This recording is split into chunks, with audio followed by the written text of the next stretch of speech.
नमस्कार दोस्तों, स्वागत है आपका आशा ट्रस्ट के YouTube चैनल आशा एजुकेशन में। दोस्तों, ये सी प्रोग्रामिंग लैंग्वेज के बारे में वीडियो सीरीज है और इस वीडियो सीरीज का यह दूसरा वीडियो है। सी लैंग्वेज को अच्छे से समझने के लिए इसके सभी वीडियोस को एक एक कर सीक्वेंस वाइज देखिए, जिससे ये लैंग्वेज समझना और पढ़ना एकदम सरल हो जाएगा। इससे पीछे के वीडियो में हमने लैंग्वेज यानी भाषा की डेफिनेशन और कंप्यूटर लैंग्वेज हम क्यों सीखते हैं, उसका क्या पर्पस है, प्रोग्राम किसे कहते हैं, प्रोग्रामिंग किसे कहते हैं और प्रोग्रामिंग के क्या क्या मुख्य स्टेप्स होते हैं, ये सारी चीजें हमने डिस्कस करी थी। इस वीडियो में हम डिस्कस करेंगे एल्गोरिदम किसे कहते हैं, एल्गोरिदम की मेन कैरेक्टरिस्टिक्स क्या क्या होती हैं, फ्लो चार्ट किसे कहते हैं, फ्लो चार्ट के लिए किन सिंबल्स का यूज किया जाता है और एल्गोरिदम और फ्लो चार्ट्स के कुछ एग्जांपल हम लोग इसमें डिस्कस करेंगे। तो इसमें हमारा थ्योरेटिकल और प्रैक्टिकल दोनों चीजें हमको सीखने को मिलेंगी। दोस्तों, सबसे पहले हमें ये पता होना चाहिए कि एल्गोरिदम किसे कहते हैं। हम यूं कह सकते हैं कि सामान्य जगत की कोई भी प्रॉब्लम को सॉल्व करने के लिए लिखे गए सॉल्यूशन के स्टेप्स को एल्गोरिदम कहा जाता है। हम इसे रियल लाइफ एग्जांपल से समझ सकते हैं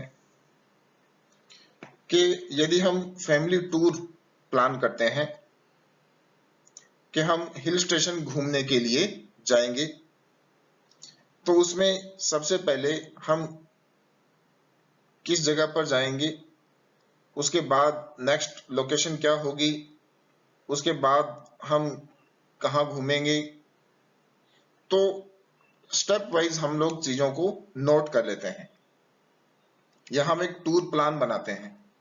तो वही जो टूर प्लान है वो एक प्रकार की एल्गोरिदम है। सेम इसी तरीके से किसी भी प्रॉब्लम को सोल्व करने के लिए सॉल्यूशन के जो स्टेप्स हैं, उन्हीं स्टेप्स को एल्गोरिदम कहा जाता है। दोस्तों, जो एल्गोरिदम होती है उसके कुछ मेन फीचर्स, कुछ उसकी कैरेक्टरिस्टिक्स होते हैं। अब ये उसकी कैरेक्टरिस्टिक्स क्या क्या हैं? सबसे पहली कैरेक्टरिस्टिक हमें क्या बताती है कि एल्गोरिदम के जो स्टेप्स हैं वो लिमिटेड होने चाहिए, यानी कि जो स्टेप्स हैं वो सीमित संख्या में होने चाहिए। पॉइंट्स आगे से आगे बढ़ते जा रहे हैं, अनलिमिटेड उसके हम लोग पॉइंट बना रहे हैं, स्टेप्स बना रहे हैं, ऐसा नहीं होना चाहिए। एल्गोरिदम के स्टेप्स निश्चित और स्पष्ट होने चाहिए कि हम लोग कोई फॉर्मूला अप्लाई कर रहे हैं या हम लोग कोई कंडीशन लगा रहे हैं या हम किसी कंडीशन के बेस पे कोई काम को रिपीट कर रहे हैं, तो ये सारे स्टेटमेंट एकदम क्लियर और समझने में आसान होने चाहिए। अगला कैरेक्टरिस्टिक हमें क्या बताता है कि एल्गोरिदम फ्लेक्सिबल होनी चाहिए। हमने एक बार एल्गोरिदम डिजाइन कर दी, उसके बाद में यदि कोई उसमें चेंज अप्लाई करना है तो हमारी एल्गोरिदम ऐसी होनी चाहिए कि जिसमें आसानी से चेंजेस अप्लाई किए जा सकें।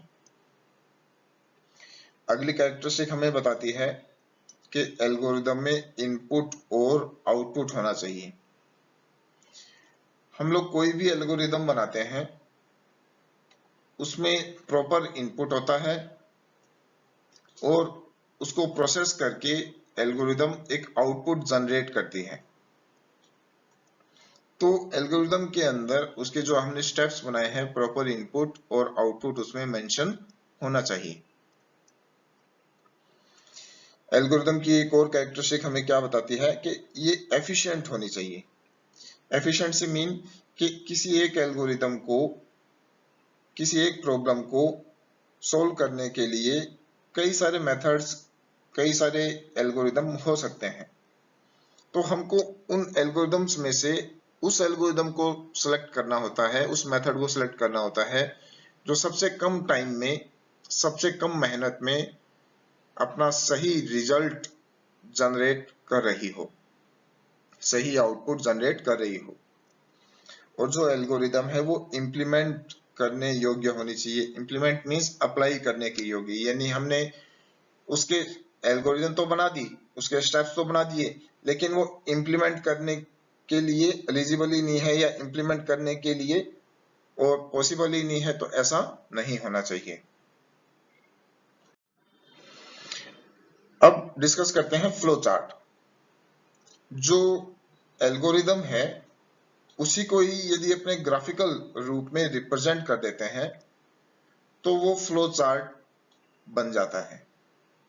इसकी कंप्लीट डेफिनेशन हम ये डिस्कस कर सकते हैं कि किसी भी प्रॉब्लम को हल करने के लिए उसके जो स्टेप्स हैं सॉल्यूशन के, उसको हम डायग्राम के रूप में, एक ग्राफिकल रूप में रिप्रेजेंट करते हैं, शो करते हैं, और उसी को ही क्या बोला जाता है, फ्लो चार्ट बोला जाता है। अब जो फ्लो चार्ट है उसको बनाने के लिए कुछ सिंबल्स यूज होते हैं। ये सिंबल, उनकी एक फिक्स शेप होती है और एक फिक्स पर्पस होता है। उस पर्पस के अनुसार जो सिंबल्स को एक आवश्यक स्थान पर, एक एप्रोप्रिएट प्लेस पर यूज किया जाता है। अब देखिए, फ्लो चार्ट में सबसे पहला सिंबल जो हम यूज करते हैं उसको एलिप्स, ओवल या टर्मिनल कहा जाता है, और उसकी जो शेप है ये इस प्रकार की होती है। अब इस सिंबल का पर्पस क्या है? फ्लो चार्ट के स्टार्टिंग और एंडिंग पॉइंट को शो करने के लिए इसको यूज करते हैं। दूसरा सिंबल जिसको हम पैरेललोग्राम या इनपुट आउटपुट बॉक्स बोलते हैं। पैरेललोग्राम को हिंदी में क्या बोलते हैं? समानांतर चतुर्भुज। और इनपुट आउटपुट बॉक्स, यदि कोई इनपुट स्टेटमेंट या रीड स्टेटमेंट या फिर कोई प्रिंट स्टेटमेंट, जिसको हम लोग आउटपुट स्टेटमेंट भी बोलते हैं, इनका यदि हम यूज कर रहे हैं तो इन सभी स्टेटमेंट को शो करने के लिए हम पैरेललोग्राम का यूज करते हैं। फिर अगला पॉइंट देखिए, रेक्टेंगल यानी आयत। इसको हम लोग क्या बोलते हैं? प्रोसेस बॉक्स बोलते हैं। कोई भी फॉर्मूला है या कोई डाटा मूवमेंट है तो इस प्रोसेस को शो करने के लिए हम रेक्टेंगल का यूज करते हैं। फिर देखिए डायमंड। डायमंड को क्या बोला जाता है? डिसीजन बॉक्स भी बोला जाता है।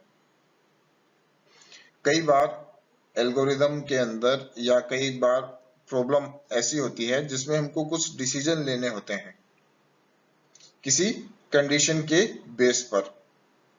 तो जो कंडीशन है वो कंडीशन के बेस पे जो डिसीजन हम लेंगे उनको रिप्रेजेंट करने के लिए हम लोग डायमंड का या डिसीजन बॉक्स का यूज करते हैं। अगला जो सिंबल है वो क्या है? एरोज। जो डाटा और जो कंट्रोल का जो फ्लो है उसको रिप्रेजेंट करने के लिए एरोज का यूज करते हैं। लेफ्ट, राइट, अप, डाउन, ये अलग अलग टाइप के एरोज, इन्हीं को हम लोग क्या बोल सकते हैं? फ्लो लाइंस भी बोल सकते हैं, जो कि डाटा और कंट्रोल के फ्लो को शो करने के लिए यूज होते हैं। फिर एक सिंबल है जिसको हम लोग सर्किल बोलते हैं। इस सर्किल का यूज क्यों किया जाता है? कि अलग अलग डायरेक्शन से आ रही फ्लो लाइंस को कनेक्ट करने के लिए, और इसी सर्किल को हम लोग कनेक्टर भी बोलते हैं।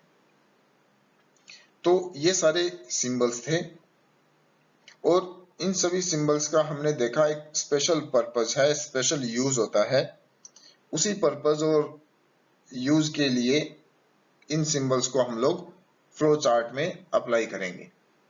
अब हम इसके कुछ एग्जाम्पल डिस्कस करते हैं। तो चलिए देखते हैं फर्स्ट एग्जाम्पल। इस एग्जाम्पल में हमको क्या कहा गया है, design an algorithm and flow chart to add two given numbers, यानी दो संख्याओं को आपस में जोड़ने के लिए एल्गोरिदम और फ्लो चार्ट बनाना है। अब साथियों, बहुत ही ध्यान से आप इसको देखिए और समझिए। हमने प्रॉब्लम को पढ़ा, इसमें पूछा गया है कि दो संख्याओं को जोड़ना है। अब हम कंप्यूटर से ये कार्य करवाना चाहते हैं, तो कंप्यूटर से ये कार्य करवाने के लिए हमको कंप्यूटर को एक एक स्टेप बताना पड़ेगा कि पहले आपको ये करना है, फिर ये करना है, फिर ये करना है। एक एक स्टेप हमको उसे समझाना पड़ेगा और उसी को ही हम लोग क्या करेंगे, एल्गोरिदम के रूप में लिखेंगे और फ्लो चार्ट के रूप में, डायग्राम के रूप में शो करेंगे। तो देखते हैं। तो एल्गोरिदम का फर्स्ट स्टेप हमने क्या लिखा, enter first number. For example, मैं आपको कहता हूं कि दो संख्याओं को जोड़ो, तो आपका पहला क्वेश्चन क्या होगा कि जी पहली संख्या बताइए। तो इसीलिए हमने क्या लिखा कि एंटर फर्स्ट नंबर, यूजर से नंबर पूछा जा रहा है। फिर रीड ए, यानी जो भी नंबर यूजर बताएगा उसको एक वेरिएबल में स्टोर कर दिया जाएगा। फिर यूजर से पूछा कि एंटर सेकंड नंबर, दूसरा नंबर बताइए। जो दूसरा नंबर है वो बी नाम के वेरिएबल में स्टोर कर दिया गया। पहला नंबर ए वेरिएबल में, दूसरा नंबर बी वेरिएबल में। अब हमने फॉर्मूला अप्लाई किया, यानी कंप्यूटर को फॉर्मूला भी बताना पड़ेगा कि a प्लस बी करना है। अब a प्लस बी कैसे करना है वो उसको आता है, लेकिन स्टेप उसको बताना पड़ेगा भी तेरे को ये काम करना है। तो हमने फॉर्मूला उसको लिख के बताया a प्लस बी, और जो रिजल्ट है वो कहां ट्रांसफर कर दिया हमने, C में। ये जो यहां पर हमने इक्वल टू सिंबल का यूज किया है, ये equal to symbol assignment operator कहलाता है। कौन सा ऑपरेटर, असाइनमेंट ऑपरेटर। और ये वर्क कैसे करता है, ये राइट टू लेफ्ट वर्क करता है, यानी राइट साइड के जो डाटा होता है उसको ये क्या करता है, लेफ्ट साइड में भेज देता है। तो ए और बी दोनों की वैल्यू को जोड़ के सी में भेज दिया जाएगा। और एल्गोरिदम का लास्ट स्टेप ये क्या बता रहा है कि आंसर इक्वल्स टू सी, यानी सी के अंदर जो भी वैल्यू थी उसको हमने रिजल्ट के रूप में प्रिंट करवा दिया या बता दिया। तो इस तरीके से हमारा क्वेश्चन था दो संख्याओं को जोड़ने के लिए एल्गोरिदम। तो हमने दो संख्याओं को जोड़ने के लिए ये एल्गोरिदम बनाई। अब इसी के अकॉर्डिंग फ्लो चार्ट बनाना है, तो हम एल्गोरिदम के स्टेप्स को ही फ्लो चार्ट के अंदर शो करते हैं। तो देखिए ध्यान से, जो फ्लो चार्ट है, फ्लो चार्ट में हमने और सबसे पहले शुरुआत कहां से करी, स्टार्ट, जिसको कि एलिप्स के अंदर हमने, यानी ओवल के अंदर हमने शो किया है। अब ये जो फर्स्ट, सेकेंड और थर्ड और फोर्थ, ये जो चारों स्टेटमेंट हैं, ये चारों स्टेटमेंट कैसे हैं, इनपुट आउटपुट स्टेटमेंट है और एक साथ, एक के बाद एक साथ ये लिखे हुए हैं। इसलिए हमने इन चारों को यहां पर भी एक ही बॉक्स में शो कर दिया। और ये बॉक्स कौन सा है, अपना पैरेललोग्राम, जिसे हम इनपुट आउटपुट बॉक्स बोलते हैं। फिर उसके बाद में हमने और लिखा था कि C equals to A plus B. ये जो हमारा स्टेटमेंट था ये क्या कहलाता है, एक फॉर्मूला या एक्सप्रेशन। तो जो फॉर्मूला या एक्सप्रेशन होती है उसको हम लोग किस में शो करते हैं, रेक्टेंगल में। इसी वजह से इसको क्या बोलते हैं, प्रोसेस बॉक्स। हम यहाँ पे ए और बी को जोड़ने की प्रोसेस परफॉर्म कर रहे हैं। फिर अगले स्टेटमेंट में हमने क्या लिखा, प्रिंट। अब ये प्रिंट क्या है, एक आउटपुट स्टेटमेंट है। रीड इनपुट स्टेटमेंट है और प्रिंट आउटपुट स्टेटमेंट है। तो इनपुट आउटपुट स्टेटमेंट को हम किस में शो करते हैं, वही सेम कि हम लोग पैरेललोग्राम में शो करते हैं। इसी वजह से हमने यहाँ पर पैरेललोग्राम बनाया है। अब बच्चों आपको ये ध्यान रखना है कि जो ये शेप है, ये शेप्स एकदम क्लियर होनी चाहिए।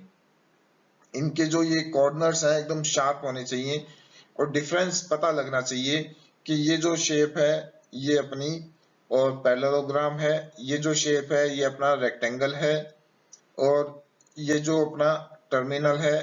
हर एक शेप का अलग अलग पर्पस है, अलग अलग यूज है। तो ये चीज वायलेट नहीं होनी चाहिए, यानी कि हमको शेप को बहुत अच्छे से बनाना चाहिए। तो इस तरीके से हमने और एल्गोरिदम ऑफ फ्लो चार्ट बनाया। अब देखते हैं अपने नेक्स्ट एग्जांपल। इस एग्जांपल में हमें क्या पूछा गया है कि design an algorithm and flow chart to check whether a person eligible for vote poll और नॉट, कि कोई व्यक्ति वोट देने के योग्य है या नहीं, चेक करने के लिए एल्गोरिदम और फ्लो चार्ट बनाइए। अब वोट देने के योग्य कौन होता है, जिसकी आयु यानी जिसकी एज 18 इयर्स या उससे ऊपर होती है, वो व्यक्ति वोट देने के योग्य होता है। तो अब जो आंसर है पहले हमने अपने दिमाग में सोच लिया कि एज के अकॉर्डिंग हमको डिसीजन लेना होगा कि वो व्यक्ति वोट देने के योग्य है या नहीं है। अब इसके लिए हम लोग एल्गोरिदम और फ्लो चार्ट बनाते हैं। चलिए देखते हैं। एल्गोरिदम में क्या बताया गया है कि एंटर एज। हम पहले व्यक्ति से पूछेंगे कि आपकी एज बताइए। तो जैसे ही व्यक्ति एज बताएगा हम उसको रीड कर लेंगे। फिर हमने ये स्टेटमेंट लिखा, इसको बोलते हैं कंडीशनल स्टेटमेंट या इफ कंडीशन। एकदम आसान है, एकदम इजी तरीके से हम इसको पढ़ेंगे तो हमको सब कुछ समझ में आ जाएगा। देखिए, यदि इफ यानी यदि एज ज्यादा है या बराबर है 18 के तो एलिजिबल, नहीं तो नॉट एलिजिबल। फिर से देखिए, एकदम इजी है कि यदि एज 18 या उससे ज्यादा है तो एलिजिबल है, नहीं तो नॉट एलिजिबल है। अब जो ये लिखा है इफ, इसका मीनिंग क्या है, यदि। ये लिखा है जो एल्स, इसका मीनिंग क्या है, नहीं तो या अन्यथा। तो एक बार फिर से रीड करते हैं, यदि उम्र ज्यादा है या बराबर है 18 के तो वो वोट देने के योग्य है। ये हमने रिजल्ट प्रिंट करवा दिया। नहीं तो, अब नहीं तो का मतलब कि जो आयु है वो 18 से ज्यादा नहीं है, 18 से ज्यादा नहीं है या 18 के बराबर नहीं है, इसका मतलब 18 से कम है, और जो 18 से कम होता है वो वोट देने के योग्य नहीं होता है। तो हमने ये कंडीशन देखी, इस कंडीशन के बेस पर कंडीशन यदि ट्रू होती है तो ये कार्य होगा, और कंडीशन यदि फॉल्स होती है तो ये कार्य होगा। तो यहाँ पर डिसीजन लिया जा रहा है और डिसीजन के अकॉर्डिंग और एक स्टेप को फॉलो किया जाएगा। कंडीशन ट्रू होने पर हम लोग एलिजिबल डिक्लेयर करेंगे और कंडीशन फॉल्स होने पर हम लोग नॉट एलिजिबल डिक्लेयर करेंगे। अब इसी चीज को फ्लो चार्ट में देखते हैं।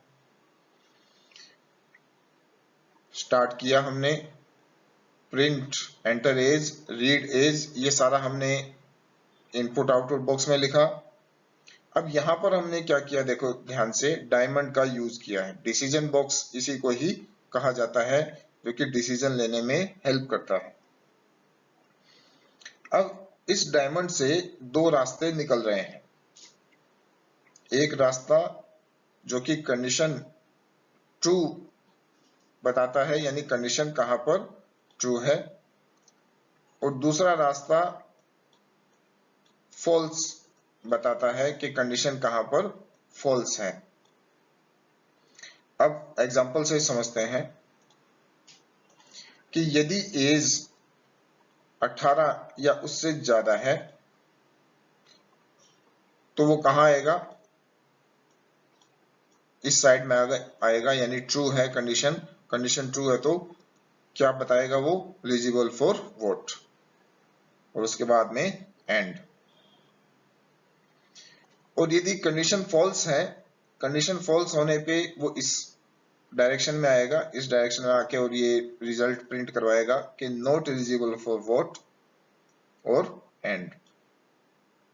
तो इस तरीके से डिसीजन लिया जा रहा है, कंडीशन के अकॉर्डिंग ट्रू या फॉल्स में रिजल्ट मिल रहा है। कंडीशन ट्रू होने पे हम ये वाला वर्क करेंगे, कंडीशन फॉल्स होने पे हम ये वाला वर्क करेंगे। अब हम नेक्स्ट एग्जांपल को देखते हैं। Design an algorithm and flow chart to print counting 1 to 50। ये हमको बता रहा है, ये कह रहा है कि 1 से 50 तक काउंटिंग यानी गिनती प्रिंट करने के लिए एल्गोरिथम और फ्लो चार्ट बनाइए। अब 1 से 50 तक काउंटिंग प्रिंट करनी है तो एक तो तरीका ये है कि हम 50 अलग अलग स्टेप्स लिखें, print 1, print 2, print 3, print 4, print 5, print 6, print 7, print 8, इस तरीके से 50 तक। और दूसरा आसान तरीका क्या है, चलो अब देखते हैं। जो वर्क हम लोग 50 अलग अलग स्टेटमेंट में लिखने के लिए सोच रहे थे, वो हम लोग सारा वर्क इसमें 2 स्टेटमेंट में ही पूरा कर सकते हैं। कैसे, इसे कोई क्या बोलते हैं, लूप बोलते हैं, फॉर लूप। अब जो ये फॉर लूप है ये वर्क कैसे करता है ये अपने देखते हैं। इस फॉर लूप के हेडर में 3 पार्ट होते हैं। पहला पार्ट जो लूप की शुरुआत बताता है, दूसरा पार्ट जो लूप की कंडीशन या लूप का एंडिंग पॉइंट बताता है, और तीसरा पार्ट लूप को इंक्रीज या डिक्रीज करने का तरीका बताता है। ये कैसे वर्क करता है ये ध्यान से देखना और समझना है। जो ये फर्स्ट पार्ट है ये हमें बता रहा है कि लूप की शुरुआत कहां से है, 1 से, इसका इतना ही वर्क है। अब इसके बाद में ये 2 स्टेटमेंट यूज होंगे बार बार। जब तक ये कंडीशन ट्रू है तब तक आई की वैल्यू प्रिंट होती रहेगी, और आई की वैल्यू शुरू में कितनी है, 1। अब ये जो है ये क्या करता है कि आई प्लस प्लस, अब इसका आई प्लस प्लस का मीनिंग क्या है, ये प्लस प्लस क्या है, एक बार प्लस तो हमने देखा, यहाँ पे 2 बार प्लस लगा दिया। तो ये प्लस प्लस जो है ये क्या करता है, कोई भी वैल्यू को 1 से इंक्रीज कर देता है।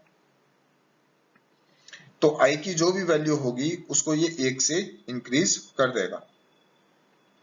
अब ये जो हमने एल्गोरिथम लिखी है, इस एल्गोरिथम को अपने फ्लो चार्ट में समझते हैं। फ्लो चार्ट में बहुत ही आसानी से समझ में आ जाएगी।